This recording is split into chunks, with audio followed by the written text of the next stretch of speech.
Hey guys, today we're going to be exploring ramps and we're going to see how fast objects go down ramps.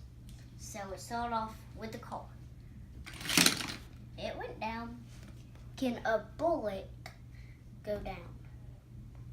Not quite, but if they did that, it would probably go down fast. But let's try out the skateboard. It worked. Now we're trying to try out another board, but instead of having a black top and a yellow, it has an orange top and it's blue. So that it went better than the other one, but we're going to try out Paw Patrol and Jingle Block. So it went down real fast. Now we're going to change it out to I think. We're going to try the Paw Patrol Jingle Block. If it falls, I'm just going to be holding it. Okay, so let's try it. Oh, it stopped what I was holding. Keep on stopping, but keep on trying. I think I'll hold it by top. It made it. Now we're gonna put that back in there. Now try out the board.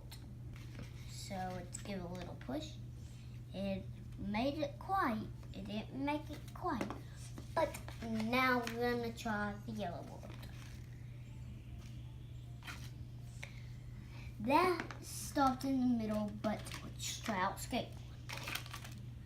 It fell off because I started it right here on accident, and then it fell off like that. But now we're starting it in the middle, and it still fell off. Still fell off. And still fell What would happen if you turned the ramp the other way? Let's try it this way now. It made it. Now, last but not least, the color. Okay, now... Dawson, what did you notice when you changed the ramp that was higher and you made the slant a little bit lower? What did you notice about the objects when they went down? It went fast and different ways.